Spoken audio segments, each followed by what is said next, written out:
Bocah perempuan berusia 3 tahun dengan 7 paku besi tertancap di punggungnya. Dokter militer mengatakan dia tidak akan bertahan hingga dewasa. Namun tubuhnya begitu kuat hingga membuat semua ahli terkejut. Meskipun ditendang hingga terbang, dan menumbangkan pohon besar, bocah itu hanya sibuk membersihkan salju di tubuhnya. Bagaimana mungkin dia masih hidup setelah menerima tendangan jenderal? Pria bertopeng itu tidak terkejut. Sudah diduga tubuh bocah ini menyimpan rahasia. Bocah itu merasa kesal. Hanya karena aku merobek bajumu? Baju seorang jenderal kok kualitasnya seburuk ini? Ditambah lagi, temperamennya juga buruk. Namun pria bertopeng itu lebih kesal lagi. Karena itu adalah pakaian ringan kerajaan yang sangat langka. Kebal senjata. Tidak terpengaruh racun atau api. Bocah itu dengan lembut menyentuh pria bertopeng. Abah, bocah itu menunjuk dirinya sendiri dengan gaya mengejek. Mau bertanya tentang paku di tubuhku? Bocah itu mengangguk. Pria bertopeng langsung mengangkat bocah itu. Kepalamu juga ada 3 paku. Apa? Kepalaku juga ada paku? Seluruh negeri ini pun tak bisa mengumpulkan bahan untuk 1 paku di tubuhmu. Untuk membuat paku ini, harus membunuh naga sejati. Pria bertopeng menatap bocah itu. Yang pantas disegel dengan paku naga ini hanya darah keturunan dewa sejati, atau makhluk jahat tertinggi. Bocah kecil ini sebenarnya berasal dari mana? Dia terus menatapku. Apa yang dia inginkan? Sistem. Bagaimana cara membuka paku naga ini? Diperlukan 200.000 poin. Bocah itu tertegun. Selama ini aku sudah melakukan banyak hal berbahaya, tapi hanya mendapatkan 35 poin. Masih kurang 175.000 poin lagi untuk 200.000. Jadi, bocah itu memutuskan untuk mencari bantuan. Dia menunjuk kepala dan punggungnya. Kamu ingin aku membantumu membuka paku naga? Bocah itu mengangguk dengan antusias. Abah, tidak bisa dicabut. Setiap mencabut 1 paku akan menghabiskan 10 tahun umur. Abah, bocah itu merasa putus asa. Tak ada yang akan membantunya mencabut paku itu. Namun, di detik berikutnya, Jenderal bertopeng langsung mencabut salah 1 paku. Itu sudah dicabut, umurmu berkurang 10 tahun. Bocah itu sangat terharu hingga menangis terseduh-seduh. Dia mendekat, hendak memberi ciuman sebagai rasa terima kasih. Namun Yechi menunjukkan ekspresi jijik. Poin bertambah 2. Karena dia baru saja mencabut pakuku. Aku tidak akan mengganggunya dulu. Bocah itu tiba-tiba berdiri dan memegang lengan baju pria bertopeng. Kamu mau apa? Nanti kalau aku sudah punya uang, aku pasti belikan kamu baju yang berkualitas bagus. Pria bertopeng benar-benar tak tahu harus berkata apa. Dia pun bertanya, nama? Yoyo Baobe. Wajah pria bertopeng penuh tanda tanya. Jadi bocah itu menjawab dengan serius. Yoyo Daddy, aku kasih kamu 1 kesempatan terakhir. Luo Yinyo. Bocah itu langsung menjawab dengan patuh. Usia, 3 tahun. Dia baru 3 tahun, lalu siapa namamu? Ayah? Bocah yang menari di atas kuburan itu berhasil membuat Jenderal bertopeng marah lagi. Dia langsung menekan bocah itu dan memasang kembali paku di tubuhnya. Abah, bocah itu menyadari bahwa dia tidak bisa bicara lagi. Rasakan itu karena berani memanggil sembarangan. Sudahlah, aku juga tidak bisa melawannya. Saat itu, datang laporan mendesak. 20.000 pasukan musuh ditemukan di depan. Hati bocah itu langsung berdebar dan dia menatap sang jenderal. Jenderal bertopeng dengan tenang memberi perintah. Siapkan pasukan, kepung mereka, berangkat. Apakah aku akan diajak? Saat itu, pria bertopeng langsung mengangkat bocah itu. Abah, bocah itu bingung. Ada apa lagi sekarang? Jenderal bertopeng kembali mencabut salah 1 paku. Kamu tinggal di sini. Sambil berkata, dia melempar bocah itu dalam lintasan melengkung. Kuda di bawahnya terkejut. Sementara itu, Jenderal memerintahkan keberangkatan. Di sisi lain, bocah itu jatuh ke punggung kuda. Bocah dan kudanya hanya bisa menghirup debu yang ditinggalkan pasukan. Apakah tidak ada yang peduli padaku?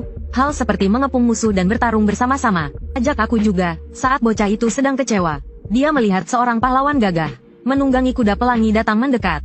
Bocah itu yakin ini karena pesonanya yang luar biasa. Ternyata itu adalah wakil jenderal. Wakil jenderal tersenyum lebar dan mengulurkan tangan pada bocah itu. Bocah itu dengan bangga membuka kedua lengannya. Tentu saja, pesonaku tak tertandingi. Namun, wakil jenderal melewati bocah itu dan menghunus pedang. Dia segera berbalik dan pergi dengan cepat. Bocah itu mengusap wajahnya yang kaku karena senyum. Dia berteriak, tunggu sebentar. Ada apa? 20.000 pasukan musuh di depan. Kita, oh tidak, berapa banyak pasukan yang kita miliki? 2.000. Bocah itu terpana. Kemudian dia menepuk kudanya di bawahnya.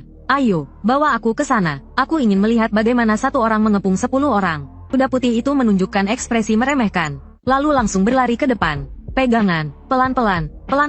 Aku hampir jatuh. Arah ini salah. Mereka pergi ke arah sana. Dalam kepanikan, bocah itu menarik rambut kuda putih. Kuda itu meringkik keras lalu berhenti. Wow, rambutmu benar-benar indah. Kuda itu merasa marah dan sedih. Dengan ekspresi penuh kesal, poin bertambah 10. Apa-apaan ini? Bocah itu sangat terkejut. Orang yang selalu memberikan poin terbanyak kepadanya setiap hari ternyata adalah seekor kuda. Lalu bocah itu tertidur di punggung kuda besar itu. Ketika bangun, dia tidak sadar sudah berada di kam musuh. Dia baru ingin melihat di mana dia berada. Tidak disangka.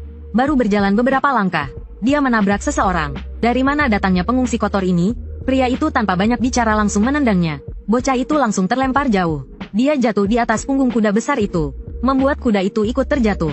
Kuda itu hampir mengumpat. Poin bertambah 5. Tendangan ini berbeda dari pria bertopeng. Tendangan ini membawa energi membunuh.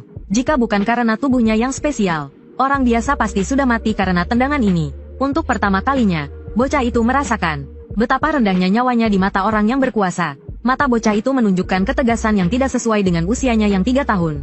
Di kehidupan sebelumnya, dia meninggal di panti asuhan. Mana mungkin dia tidak tahu cara melawan penghinaan? Tatapan bocah manusia itu membuat kuda besar terkejut. Kuda besar merasa ketakutan. Poin bertambah 5. Kuda itu teringat perkataan sang jenderal bahwa segel di tubuh bocah ini tidak sederhana. Yang disegel mungkin dewa sejati atau makhluk jahat. Melihat tatapan ini, semuanya jelas. Pasti ini adalah makhluk jahat. Maaf, apakah makhluk jahat seperti kamu makan manusia? Oh tidak. Apakah kamu makan kuda? Bocah itu hanya menatap tajam. Dia memandang ke arah bendera bertuliskan barbar di kejauhan. Sebagai anak Samro, dia sangat marah namun tetap tenang. Ayo, kita hajar mereka. Kemudian bocah dan kudanya bersembunyi di balik pohon. Baiklah, cepat ikut aku masuk. Kuda besar itu dengan enggan menolak permintaan bocah itu 3 kali. Namun, kekuatannya tidak sebanding dengan bocah ini yang ternyata sangat kuat. Ketika mereka masuk ke perkemahan, terdengar rencana membunuh pemimpin pasukan malam tak pernah tidur. Mereka ingin membunuh pria bertopeng yang telah menolongku. Sistem, bantu aku menghabisi mereka. Maaf, poinmu tidak cukup. Lalu bocah itu mendapatkan ide cemerlang. Dia pergi ke kandang kuda pasukan barbar. Ribuan kuda besar menatap bocah manusia itu dengan penasaran. Kuda besar itu hampir menangis. Tuanku, bisakah kita tidak ikut campur dalam urusan bocah jahat ini? Tidak lama kemudian, kuda besar itu melihat pemandangan yang mengguncang kehidupannya. Dia melihat bocah itu memeluk kaki depan salah satu kuda besar, menggunakannya sebagai titik tumpu. Dia langsung menjatuhkan kuda besar itu ke tanah. Kuda besar itu tampak terkejut. Poin bertambah 5. Bocah itu tidak berhenti sampai di situ. Dia kembali mencabut rambut kuda besar, lalu memberi isyarat agar kuda besar mengangkatnya tinggi-tinggi. Kuda besar itu hanya bisa melongo tanpa kata. Bocah itu mengayunkan kakinya. Dia menggunakan rambut kuda untuk mengikat kaki burung. Namun, dengan sedikit gerakan kaki burung, rambut itu langsung putus. Tampaknya, aku butuh rambut yang lebih kuat. Bocah itu memandang ke arah kuda besar. Pada saat itu, sistem memberikan pemberitahuan. Dengan 100 poin, sistem dapat menyelesaikan pengikatan burung secara otomatis sesuai dengan caramu. Otomatis selesai, ada fitur sebagus ini, baiklah. 100 poin, jalankan. Eksekusi, mulai penanganan otomatis. Apa, penanganan otomatis? Bocah itu segera menyadari bahwa dia kehilangan kendali atas tubuhnya. Namun, indera perasanya tetap ada. Dia melihat tubuhnya tiba-tiba mengulurkan tangan, dan mencabut sejumput rambut kuda besar. Kuda besar itu kesakitan dan hampir mengumpat. Poin bertambah 5. Kuda besar, itu bukan salahku. Bukan aku yang melakukannya. Namun rambut kuda besar itu sangat kuat dan sangat berguna. Lalu sistem mulai mengontrol tubuh bocah itu, dan mengulangi proses yang sama, menggunakan rambut kuda besar, untuk mengikat kaki kuda besar lainnya. Bocah itu hanya bisa melihat dirinya menyelesaikan satu kuda, lalu langsung berlari ke kuda berikutnya. Tidak ada jeda sama sekali. 2 jam kemudian, di bawah kendali sistem, bocah itu akhirnya mengikat kuda terakhir. Akhirnya selesai juga. Kenapa sistem ini begitu gigih? Di sisi lain, kuda besar sudah terkejut dan merasa sangat kesal. Sungguh luar biasa, bocah ini datang ke kamp militer sendirian, menggunakan rambutku sebagai tali, dan mengikat semua kaki kuda perang dengan simpul mati. Ini perbuatan makhluk jahat kalian? Saat itu, bocah itu sudah kelelahan dan langsung jatuh ke tanah. Kuda besar takut bocah itu mati. Dia menggigit bocah itu dan segera berlari. Kuda besar itu merasa sangat kesal tetapi tidak mengeluh. Poin bertambah 5. Di sisi lain, Jenderal bertopeng tidak tahu mengapa. Hari ini musuh terus mundur dan tidak mengirim pasukan berkuda. Dia berhasil memimpin pasukannya masuk ke kamp barbar dengan lancar. Terakhir kali dia merasa begitu terkejut adalah saat sebelumnya. Apakah mereka ingin memanggang kuda untuk makan? Lagi pula, mengapa simpul mati ini harus dihiasi dengan pita kupu-kupu? Kalau ini dilakukan oleh anak buahku yang menyusup ke kamp musuh, pasti mereka akan membakar gudang persediaan makanan. Siapa sebenarnya orang yang punya ide ini? Tunggu, tali yang digunakan untuk mengikat kaki kuda ini sepertinya terbuat dari rambut kuda besar. Bocah cerdas itu kini sedang minum susu. Ketika dia bangun, dia mendapat berita mengejutkan. Dia menemukan 120.000 poin masuk ke akunnya. Banyak nama asing, yang memberikan berbagai macam emosi. Takut, terkejut, melarikan diri dalam kekacauan. Bocah itu tidak bisa membayangkan betapa hancurnya para prajurit barbar saat melihat kandang burung itu. Kemudian bocah itu juga melihat nama Jenderal bertopeng dan timnya. Mereka juga memberikan banyak poin kejutan. Bocah itu bertanya-tanya, apa yang terjadi pada mereka semalam? Mengapa mereka tidak mengajakku untuk menonton? Pada saat itu, suara kuda besar menarik perhatian bocah itu. Bocah itu dengan lembut mengusap kuda besar. Namun kuda besar itu langsung terkejut bangun. Makhluk jahat, apa yang kau ingin lakukan? Kuda besar itu begitu ketakutan hingga mundur ke belakang. Secara tidak sengaja dia menendang tungku api. Api semakin membesar. Bocah dan kuda besar buru-buru melarikan diri. Kuda besar merasa sangat terkejut. Poin bertambah 10. Matikan api. Cepat. Setelah keluar dari bahaya, bocah itu baru menyadari. Tempat itu sangat indah. Mungkin ini markas utama Jenderal Bertopeng. Saat itu, dua prajurit mendekati bocah itu. Ikut kami. Bocah itu melihat Jenderal Bertopeng duduk di atas. Dia sedang berdiskusi tentang kebakaran dengan para komandan. Gubuk kayu kita sudah sedikit, dan sekarang semuanya habis terbakar. Para prajurit sudah menunggu tahun baru untuk tinggal di rumah baru. Aku juga sudah berjanji pada mereka untuk memberikan rumah baru kepada prajurit paling berani. Komandan, Anda tidak bisa membesarkan anak di kamp militer. Benar sekali, anak kecil ini seharusnya tinggal di ibu kota. Bisa tidak kalian diam? Apakah kalian tidak melihat bahwa Jenderal Ye sedang kesal? Tidak terlihat. Dia memakai topeng. Pada saat itu, bocah itu melihat panel sistemnya. Yu Zihu merasa rugi 8 juta poin. Poin bertambah 9. Li Xinyuan merasa patah hati. Poin bertambah 8. Zhou Hong menghasut dan menonton. Poin bertambah 5. Bocah itu melirik ke arah Zhou Hong yang sedang menghasut. Zhou Hong sadar bahwa bocah itu menatapnya. Bocah ini menarik juga. Jenderal, setiap kali pasukan kita melewati tempat ini, mereka akan merasa sakit hati. Mata bocah itu langsung bersinar. Apakah itu berarti poin emosi yang tidak ada habisnya? Pada saat itu, Jenderal Bertopeng yang sangat lelah menatap bocah itu. Tuo Yinyo, kamu yang membakar api itu? Ya, aku yang membakar. Dan aku akan membakar lagi besok. Seluruh ruangan terdiam selama 6,18 detik. Bocah pemberani mengakui kesalahan secara online. Sistem mulai terus menambahkan poin. Kuda besar mulai meragukan kehidupannya. Jenderal Bertopeng hanya melambaikan tangannya, menyuruh seseorang membawa bocah itu pergi. Kemudian bocah itu mulai menikmati sauna uap. Pelayan yang melihat 7 paku besi di punggung bocah itu merasa sangat iba. Anak kecil ini menderita di luar sana. Mengapa kamu memanggilku anak kecil? Semua orang di kamp militer tahu. Kamu adalah putri Jenderal Ye. Putri kecil mungkin akan menjadi pemimpin berikutnya dari pasukan malam. Jenderal Bertopeng benar-benar mengakuiku sebagai putrinya. Putri kecil, siapa namamu? Namaku Luo Yinyo. Jenderal Ye benar-benar hebat. Hah, nama belakang Luo? Kamu mengikuti nama ibumu? Tidak. Jenderal Ye, kalian telah dikhianati. Wendong sangat terkejut. Poin bertambah 88. Cui Sue tidak percaya. Poin bertambah 88. Mereka buru-buru mengalihkan pembicaraan. Kemudian mereka mendandani. Putri kecil, aku terlihat sangat cantik. Bocah itu dengan pakaian barunya menemui kuda besar. Kamu juga ingin memakai pakaian baru? Bocah itu menendang kuda besar dengan ringan. Aku membantumu mengambil kesalahan. Kau tidak berterima kasih padaku. Kuda besar itu segera patuh dan mengikuti keluar. Bocah itu bahkan dengan baik hati memberi kuda itu mantel. Dia memimpin kuda yang tampak seperti hujan, kabut, dan kambing. Hah, itu Jenderal Yan? Yan Futong terpesona oleh bocah dengan pakaian baru itu. Yan Futong segera mengalihkan pembicaraan. Tanpa sadar, dia mengusap kepala bocah itu dan membuat rambutnya berantakan. Yan Futong segera mengalihkan pembicaraan. Putri kecil, apakah Anda sedang mencari Jenderal Ye? Dia ada di ruang baca. Kuda besar melihat rambut bocah itu berantakan dan hanya bisa tersenyum pahit. Di sisi lain, Jenderal Bertopeng sedang merenung tentang pemandangan luar biasa yang pernah dia saksikan, tanpa menyadari bahwa seluruh kamp sedang membicarakan dia telah dikhianati. Pada saat itu, bocah itu mengintip dengan kepalanya. Ada apa mencariku? Mereka memanggilku putri kecil. Apakah aku memang begitu? Jika kamu ingin, maka iya. Jika tidak, maka tidak. Oh, jadi aku boleh jalan-jalan?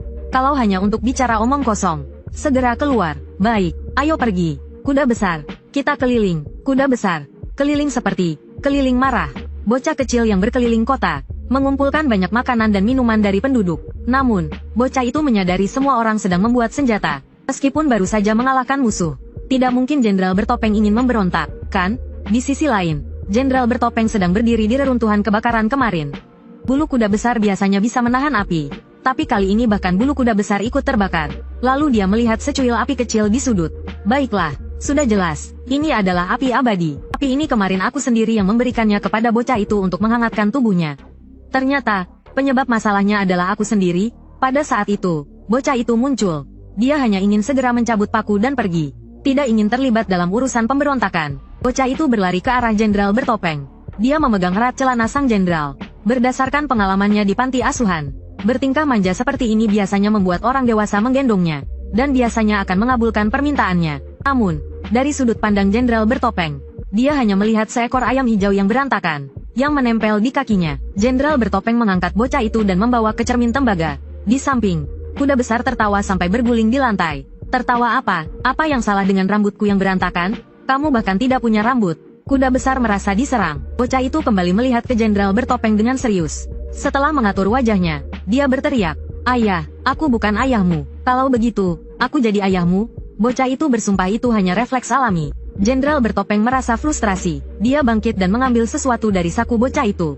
Itu adalah paku naga yang sebelumnya dicabut dari tubuhnya. Tidak buruk, kau bahkan tahu untuk menyimpan ini?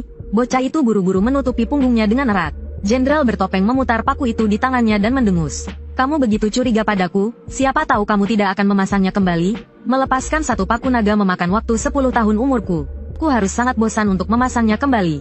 Bocah itu terkejut. Jadi benar, mencabut paku itu memakan 10 tahun umur? Saat kamu tua, aku akan merawatmu dengan baik. Aku akan mengurusmu di hari tuamu. Yang dikorbankan bukan umurku, itu umurmu. Bocah itu kebingungan. Jenderal bertopeng mengangkat bocah itu. Bocah itu belum sempat bereaksi. Dia melihat jenderal bertopeng menarik tirai tempat tidur. Bocah yang tergantung di tangannya mulai meronta-ronta. Jenderal bertopeng membuka bajunya, menampakkan punggung dengan paku naga tertancap. Dasar mesum, apa yang kau lakukan? Jenderal bertopeng merasa terganggu. Apa kau sakit? Dasar bocah, kau baru berapa tahun? Aku hanya memeriksa segelmu. Bocah itu terdiam. Dia langsung berubah ekspresi. Baiklah, ayah, cepat bantu aku mencabut paku ini. Aku ingin melepaskan segel dan mencapai puncak hidupku. Bocah itu langsung berbaring dengan santai. Jenderal bertopeng hanya bisa menghela napas. Segel ini disebut 10 segel naga. Segel terkuat di dunia ini. Aku tidak bisa mencabutnya. Kau berbohong lagi. Kau bilang butuh 10 tahun umur. Sebelumnya, kau mencabutnya seperti mainan. Yang itu sudah longgar sejak awal. Itu tidak dihitung aku mencabutnya. Yang lainnya sudah kuperiksa. Aku tidak bisa mencabutnya. Kalau segel ini tidak bisa dilepas, apa yang akan terjadi? Kau akan mati. Kau hanya bisa hidup 3 tahun lagi. Mendengar itu, bocah itu langsung merasa sedih. Anehnya, rambutnya yang berantakan langsung terkulai. Jenderal bertopeng terkejut. Bocah ini, tubuhnya benar-benar istimewa. Dalam keadaan normal, paku naga tidak mungkin longgar. Kecuali ada sesuatu yang khusus terjadi. Misalnya, seseorang telah meningkatkan kekuatan tubuhmu. Aku tahu, rambut bocah itu langsung mengembang lagi. Jadi, jika aku terus meningkatkan kekuatan tubuhku, paku lainnya bisa longgar satu persatu. Lalu aku bisa mencabutnya dan melepaskan segelnya. Secara teori, itu mungkin. Tapi, 3 paku naga di kepalamu telah menyegel darah dan bakatmu. Berlatih akan jauh lebih sulit bagimu daripada orang lain. Jika aku bahkan tidak takut disalahkan, apa yang perlu kutakutkan? 10 segel naga hanya menyegel dewa atau iblis sejati. Ini adalah segel terkuat di dunia. Ingin melepaskannya sangat sulit. Sambil berbicara, Jenderal bertopeng menuangkan susu. Om, kenapa teko ini tidak pernah habis isinya? Apa kau memanggilku? Kau bilang aku tidak boleh memanggilmu ayah.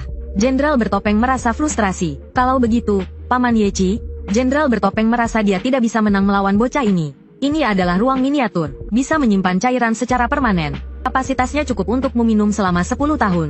Hanya saja aku tidak tahu apakah kau bisa hidup sampai saat itu. Minumlah susu dan tidurlah lebih awal. Tunggu, kau belum mengembalikan paku nagaku. Paku ini dibuat dengan membunuh seekor naga sejati.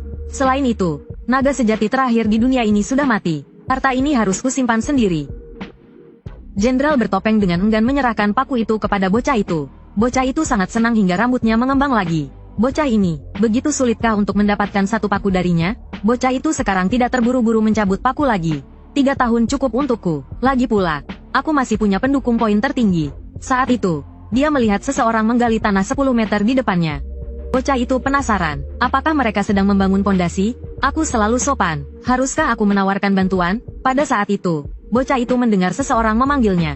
Dia awalnya mengira itu Jenderal Yu. Dan ternyata benar. Haha. Putri kecil, kenapa bajumu begitu hijau? Kau terlihat seperti lobak hijau besar. Di samping, kuda besar tertawa seperti seekor kuda. Keduanya, oh tidak, satu orang dan satu kuda, tertawa semakin keras. Bocah itu marah hingga mengepalkan tinju kecilnya. Kalian yang seperti lobak hijau. Seluruh lingkungan kalian seperti lobak hijau besar. Padahal aku ini lobak hijau kecil. Sambil berkata, bocah itu mundur selangkah. Kuda besar dan Jenderal Yu terkejut. Kenapa bocah ini tiba-tiba begitu sopan? Kemudian, bocah itu melompat seperti anak panah. Tinju kecilnya langsung menuju perut sang jenderal. Ketika Jenderal Yu menyadari, dia sudah jatuh ke lumpur. Bocah itu, karena momentum tubuhnya, juga jatuh di atasnya. Dan di bawahnya ada kuda besar yang menjadi bantalan. Aku adalah prajurit terkuat di kamp ini. Dan aku dijatuhkan oleh bocah 3 tahun. Saat itu, Jenderal Yu belum tahu betapa istimewanya tubuh bocah itu. Namun, bocah itu masih belum puas. Dia bangkit dan menendang sang jenderal 2 kali. Itu untuk mengejekku. Aku seharusnya dibawa mobil, bukan di lumpur. Jenderal Ye, aku hanya bercanda dengan putri kecil ini. Dan dia membuatku seperti ini. Dia menunjuk bocah itu sambil mengeluhkan berbagai kesalahan. Bocah itu diam-diam duduk di samping. Dia sedang memeras lumpur dari roknya. Jenderal bertopeng begitu kesal hingga berjabat tangan dengan dirinya sendiri. Kemudian, dia tiba-tiba berpindah ke depan bocah itu. Bocah itu menatap Jenderal bertopeng dengan mata polos. Tolong dengarkan pembelaanku. Namun, Jenderal bertopeng memegang bocah itu dengan tangan kiri, dan kuda besar dengan tangan kanan.